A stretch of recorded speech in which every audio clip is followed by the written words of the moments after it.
Hello, everyone, and welcome to another exciting version of Chip Talks Health. Today, we're going to talk about some kind of complicated science, but we're going to make it pretty easy to understand.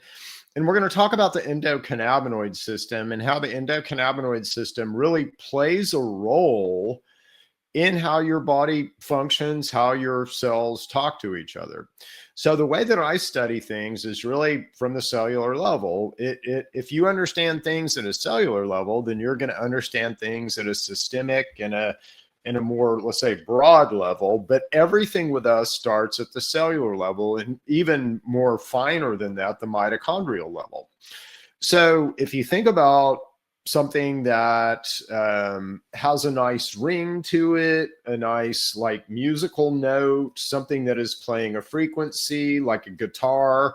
So when a guitar is playing, you've got a nice, known, predictable frequency coming out of that guitar. That's something known as coherence, right? So you have a coherent sound. It's something that is organized and it's logical and it's easy for us to literally understand with our ears and hear that coherence in tone. Now, if you take that guitar and detune it and start just playing junk, again, that is going to be incoherent. That is going to be frequencies that are not like kind to the ear and things that we don't really, don't fall into a comfortable pattern for us. Okay. So now let's think about your body and really how your body works, right? So what do we have that's predictable that happens in a coherent fashion? Let's just talk about. So what is some coherent music that plays inside of you every day? Well, first of all, you have the circadian rhythm, right? So we know by our eyes, by vitamin A, you know when the sun rises every day. You certainly know when the sun sets. Your body keeps track of that. You entrain many of your physiological processes to your circadian rhythm, okay? And if your circadian rhythm gets messed up, a lot of those processes also get messed up. What else do we have going on with us all the time? Well, we've got basically our heartbeat, right? And we've got our heart beating about once per second. And is that trained with the 24-hour circadian rhythm? Yeah, if it's beating at 1 beat per second, 60 beats is going to be a minute, 360 beats is going to be an hour, and 24 times that is going to be a full circadian cycle. Right? So we are entrained as far as our heartbeat and our circadian. What other rhythms do we have? Well, we breathe, don't we? And that breathing is variable. That breathing is variable based on air. That breathing is variable based on, let's say, our stress level and our physicality. So is our heartbeat. So is our circadian rhythm, really, on our physicality. So our nutrients and all that. Now, how does the endocannabinoid system play into this, let's say, coherent, frequency patterns versus incoherent frequency patterns? Well, first of all, let's do this. Let's talk a little bit about what an incoherent system is. So a laser light, okay, very focused, very organized, very known, let's say, boundaries around that thing versus an ordinary light bulb, where you just have diffusion everywhere. That's an incoherent system. You don't have the light organized into like a beam like you do in laser light. So laser light would be coherent. Ordinary light would be incoherent. If you look at something like a tuned resonant circuit, so I'm electrical engineer. In electrical engineering, we understand and learn how to tune electrical circuits because you get more efficiency. So when you're looking at inductors, capacitors, and resistors, those all have an oscillated rhythm. And if you can kind of tune that circuit to oscillate in the proper way, then that's going to be a way more efficient circuit than just random electrical noise. So if you just shove something down a wire, again, that's incoherent. If you're tuning and shaping that energy as it comes through a circuit, that's more of a coherent system. What else would be good? So inside of you, like a healthy mitochondrial network, So where mitochondria are talking to each other inside of a cell, they have healthy communications. That would be a coherent system. If you have inflamed or infected tissue, those mitochondria won't work the same and they will begin to lose their coherence. In your heart rhythms, okay, so there is a predictability to heart rhythms. There's also an unpredictability if you get sick, right?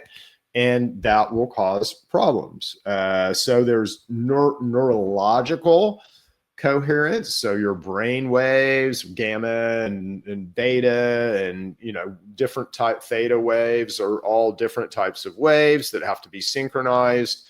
In a coherent system they are, in an incoherent system they're not. And then you have DNA oscillations, so you definitely have a coherent behavior, let's say, of electrons as they move through your electron mitochondrial transport chain, and you have incoherent ways that could all happen. Okay, so hopefully you guys are getting the idea. But static, you could think of as an incoherence, and that's the way kind of I think about it. Infection for sure would be an incoherence. All right, so what does the endocannabinoid system have to do with all this? Well, first of all, it's your master regulatory system. So it would have to be aware at some level of these coherent, basically beat keepers that we all have. So it would have to be aware of our circadian rhythm. Is it? Oh, absolutely.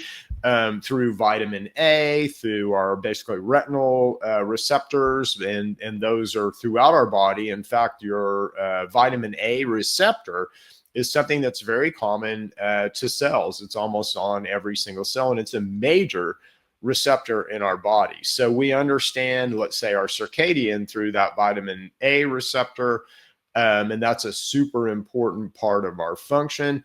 But the endocannabinoid system understands, let's say, circadian rhythms through those receptors and through the light cues that we're getting through our eyes.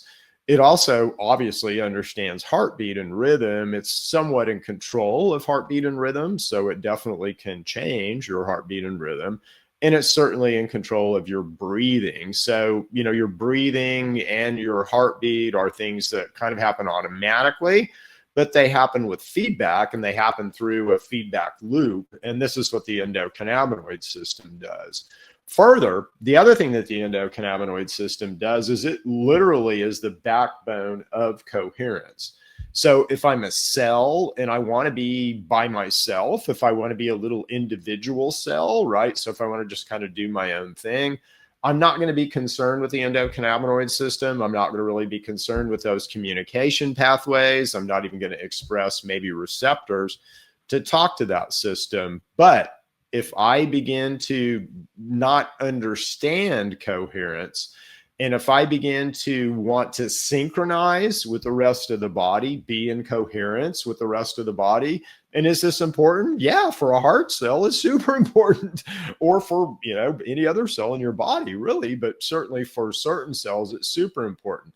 But if I want to engage and be a part of the coherent system that is you, I'm going to raise my hand. I'm going to say, hey, I want to be a part of this system. I want to play in the bigger picture. And I do that by expressing a CB1 neuroreceptor. Okay. So as a cell, if I want to participate in a coherent system with other cells, if I want to kind of sing the same songs and try to play the same sheet music, well, I've got to hear the conductor, don't I? I've got to hear the conductor in that symphony. And in order to hear the conductor in that symphony, I have to raise my hand. And I do that by expressing a CB1 neuroreceptor. Now, every single cell in your body, except hemoglobin, will express a CB1 neuroreceptor. In fact, every single organelle inside of those cells, so endoplasmic reticulum, your mitochondria, will all express a CB1 neuroreceptor because they have to be controllable engineering surfaces by the collective if I raise my hand. So if you think about this as what good is one little heart cell? Well, he's producing energy and he's sort of, contributing, let's say, to overall heartness, but he's not much on his own. He's really only extremely powerful when he joins coherently with other heart cells. And in order to do that, he has to have a timekeeper. He has to know what coherence is. So big coherence is circadian rhythms. Lesser coherence are breathing and our heartbeat, okay? And some of this you can control, all right? So it's a known fact that if you take a breath for 5 seconds, if you breathe 5 seconds in and 5 seconds out, that will calm you. Why? Because you're entraining your breathing to your heart rate. So let's try it.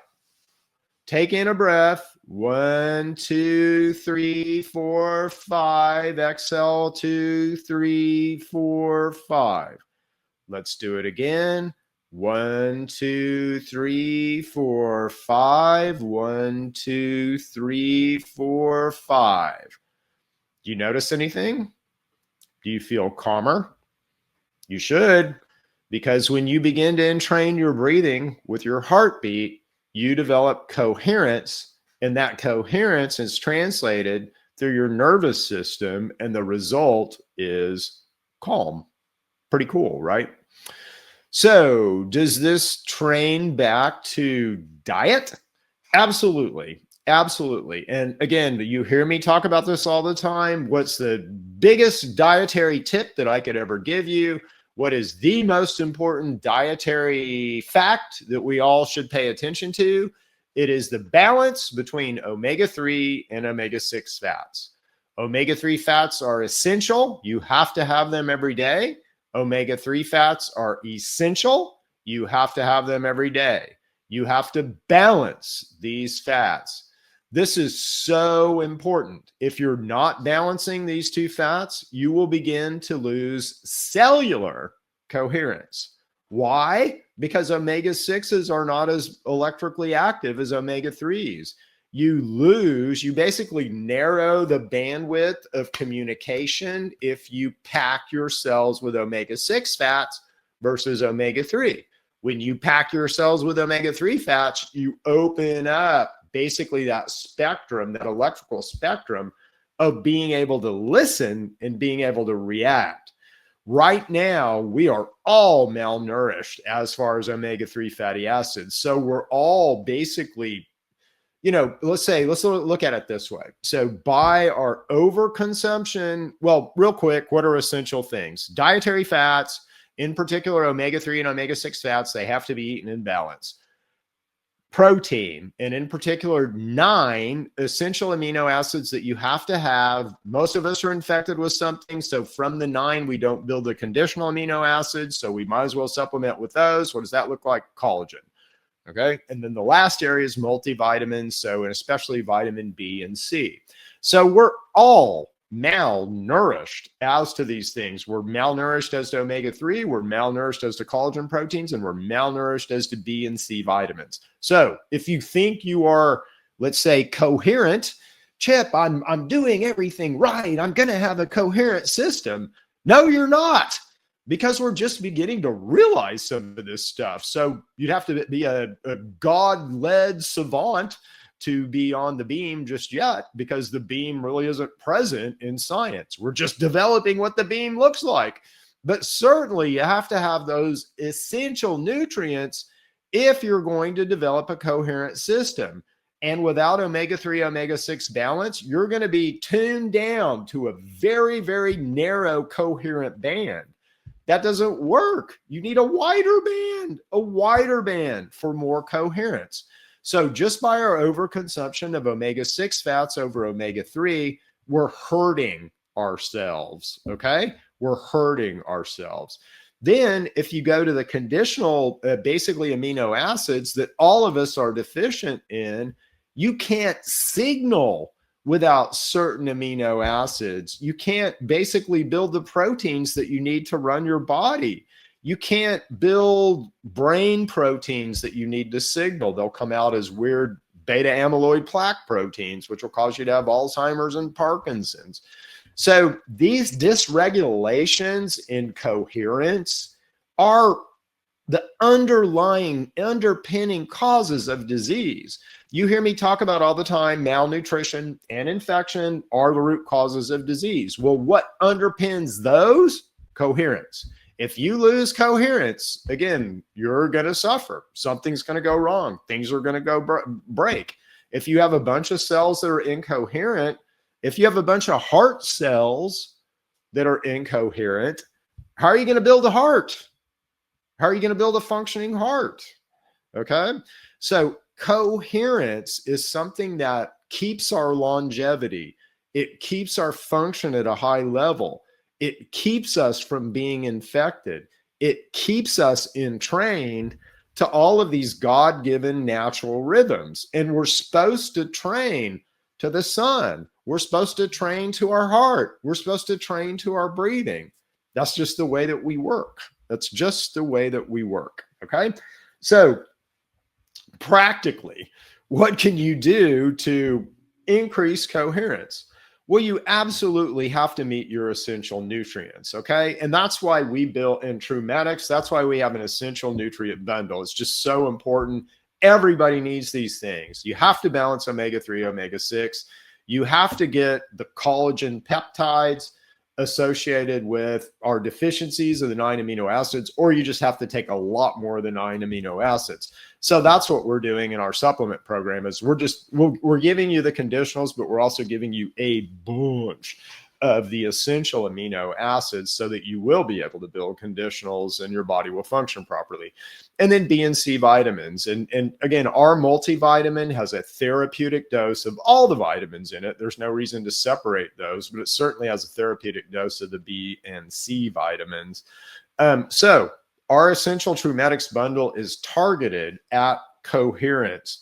Then past that, again, I have to kind of know if you're infected with something. I have to really know the state of your body and how your body is configuring itself. Okay. So if you're meeting all your essential nutrient needs, then there's really not much else you need to do. I mean, you need to make sure you got water. You need to make sure you got oxygen. There's some stomach acid stuff that we all should be doing right now. And intermittent fasting is a big tool. But then past that, again, if you're still having problems, it's going to be infection related, almost certainly. It could be some weird genetic thing, but almost certainly it's going to be infection.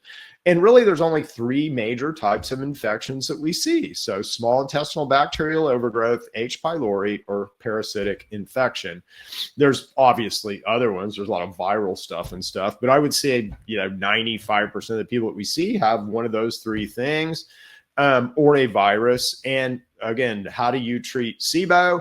We've got a SIBO program on TrueMedX that you can use to treat SIBO. How do you treat H. pylori? We got a program on TrueMedX that's been reported to work with H. pylori. And we have a parasitic program that is reported to work very well on TrueMedX. So just look for those programs. Again, if you could go through and eradicate, and we've also got a general health, I think, bundle that's got our Calm product in it. Our Calm product we designed for viruses, okay? Our Gut Restore is at a certain type of bacteria, but works good for almost all bacteria. Our deworm product really works good for parasites, or reported to. And sorry about that. And, that's why we've designed products that way. So we've got our essential nutrient bundle. And then if you are unsure about what you might have, what type of infection you might have, just get our basically Gut Restore, deworm, Calm bundle. And that takes care of pretty much everything that you might see. And then for maintenance, we talk about our Digest product, which is our Get Your Stomach Acid Up product, and intermittent fasting. Okay. So it's really pretty simple. It almost doesn't matter what's wrong with you. If you kind of hit these marks, you're going to be trending toward coherence and cellular coherence. And what should that result in? We should look younger. Your cells should begin to regenerate. Your skin should look better. Everything about you should come back online. Your thinking should be clearer. Your brain fog should go away. Your sexual libido should increase. all those things, right? If we're in a coherent system. So you can think about us now as being like, if I could take a picture of you, where you're infected, you can think of that as static and noise, so you might have different areas of incoherence. But where you are really functioning properly, those would look like beautiful, strong, organized pictures. Okay. So, is there a way to test for coherence? Yeah, I'm certainly looking at that. There's different ways to do that. But you could, if you think about kind of what a thermal image looks like, and you've got kind of these heat points, and then you've got areas of organization or coolness, it would look very similar to that, let's say, thermal imaging heat map. And we could do the same thing with coherence. And wouldn't that be cool? And if you're interested in doing something like that, feel free to contact me, because I would love to work on that project. That would be a cool project. We'll share the IP. How about that? Anyway, we'll leave it there for today. Coherence. So this is just really another way to describe health, another way to describe static, which you hear me talk about all the time, another way to describe the symphony. And incoherence would be a symphony out of tune. Coherence would be a beautiful tuned symphony. Anyway, we'll leave it there for this week, and we'll be back next Friday with another exciting version of Chip Talks Health. See you guys. Bye. Thank you for tuning in to Chip Talks Health, where we uncover the truth so your body can do what it was designed to do, and that's heal. If today's episode helped you think differently about your health, give us a like, subscribe, and share it with someone who needs it. Want to go deeper? Visit TrueMedX.com to explore science-backed solutions, or book a bioresonance scan at Neighborly Wellness to find out the root cause of what's holding you back. Until next time, stay curious, stay well, and keep listening to your body.